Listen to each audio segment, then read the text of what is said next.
What's up guys, Thunder Studios here, back with another awesome video, and today we're going to be taking a look at the Transformers Studio Series Bumblebee movie, Soundwave, and Frenzy, or Rumble, whatever you like to call him, but for the purposes of this review, I'm going to be calling him Rumble, because that's what he says on the box.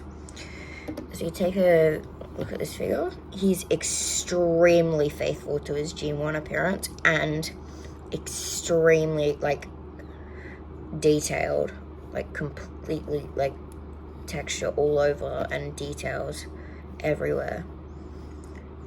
He's such a good figure. And the only thing he sort of disappoints on in it is his alt mode, but he doesn't transform in the movie, so that's sort of a pass. But yeah, and he has his iconic Soundwave over the shoulder cannon. Unfortunately, it isn't blast effect compatible. I've tried, but it just isn't. And yeah, I don't have Ravage yet, so let me know in the comments if you want me to get Ravage for a small review. But yeah, he's quite posable. He has a ball joint at the head that can go all the way up, down, rotate, and sort of turn side to side. His arms can go all the way up, full 360, double bend at the elbow, bicep swivel, and sort of a tiny bit of backwards hand articulation due to transformation. He doesn't have a waist joint, which sort of sucks, but his feet can lift up if you lift up the hip skirt, go up all the way back. Pretty good thigh swivel. And this cool thing with the kneecaps, if you bend it, it can sort of go up. That's pretty cool. And ankle articulation, which really good, pretty deep ankle cut. So that's it for Soundwave. And as we take a look at Ravage here, no, not Ravage, Rumble, he's quite cute and tiny. I just wish he had bigger pile drivers like the 86 versions, because these ones are pretty small. You can't really get him into that many good poses with them. But he's pretty cool. He has a ball joint at the head, arms that can go full 360. Sort of a tiny little ab crunch. Legs that can kick all the way there. Knee bend and sort of toe articulation. And that's pretty good for getting him into cool poses. He also has these two accessories on the back, which if you combine them, they form sort of a small little pistol for Soundwave. See, like that, but it doesn't really do anything. It's quite dainty. So yeah, I usually just peg them on the back of the figure. This is pretty good. So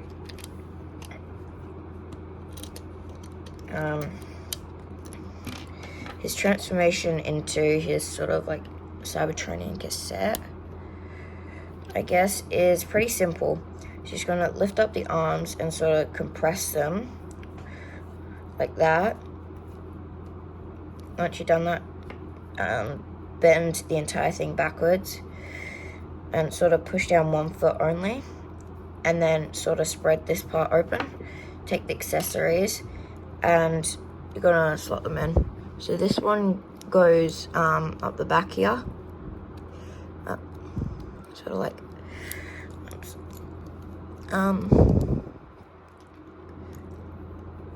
here, and then the second one has these slots that also go here. And then once you've done that, you just combine them together again, like so, and then just peg them back into the knees, not knees, but the thingies. And then we have Rumble in his sort of cassette mode.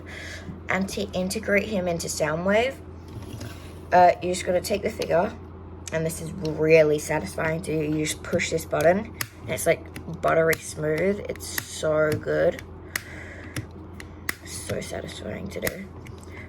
But yeah, you put them in there, pretty sure this side, yeah, like that, and it looks pretty cool.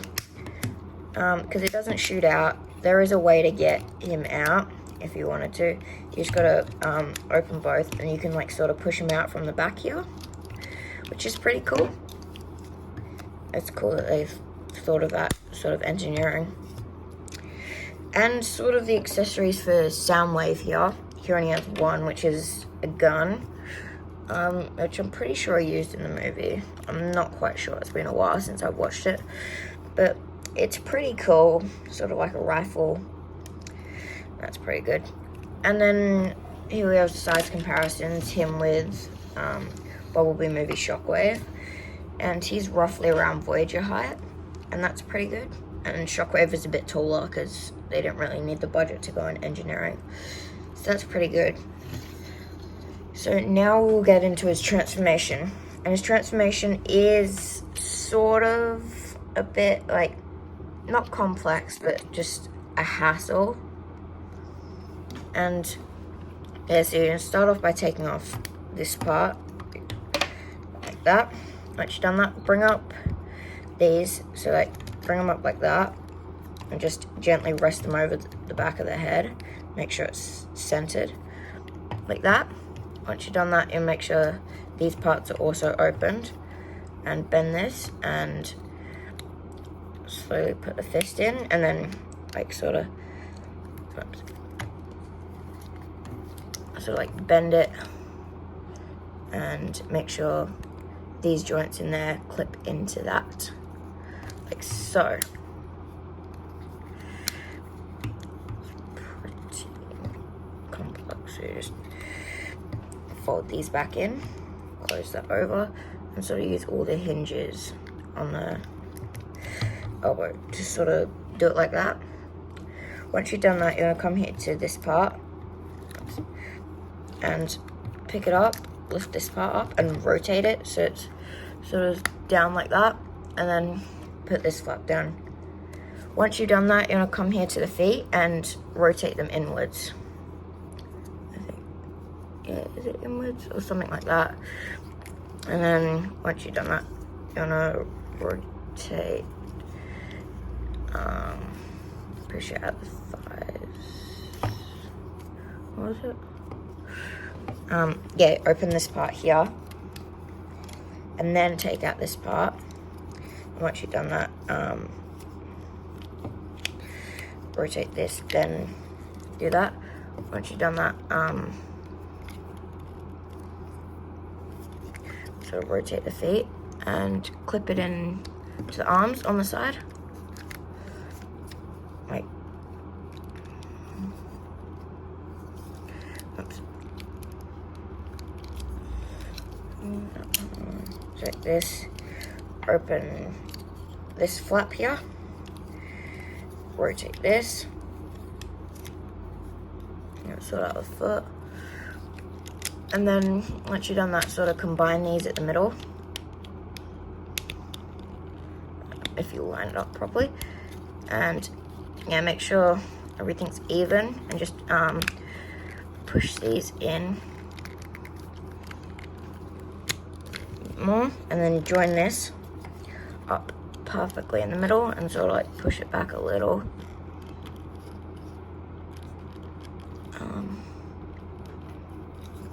like so. And then once you've done that, just sort of push in the feet so they align, like so, like that, and same with this side. Like sort of lock it in. And yeah, there you have, sort of position the crab claws. There you have Bumblebee movie Soundwave in a sort of like hover tank. And yeah, once you finish that, just add the accessories onto the side ports in the arms. Like so. And same with the other side. Like this. And yeah, that's just really not good. Just, I mean, it's sort of a concept design because he never appeared like this in the movie. I mean, as long as he gets all the robot mode is pretty accurate.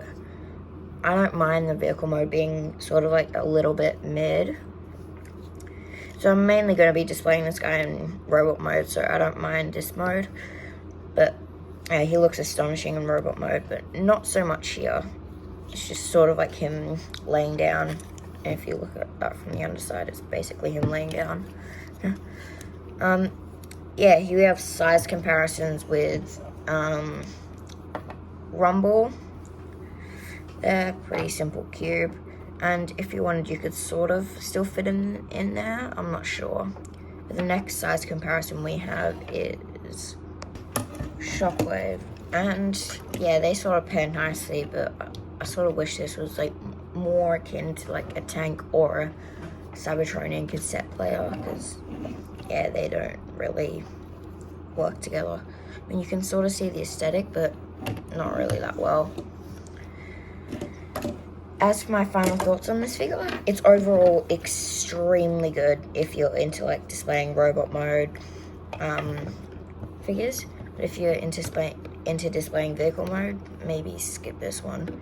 But overall, the articulation's really good, and yeah, just the sculpting and the amount of detail on this figure is really good. So if you want to sort of like see updates on the new figures I get and stuff, make sure to join the Discord. There will be a link in the description.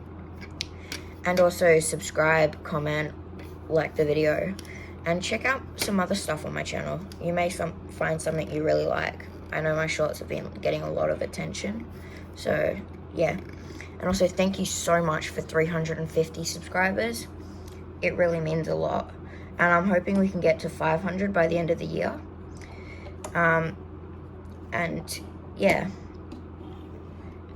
if so, I may do like a live stream or something, whatever you guys want me to do. Peace.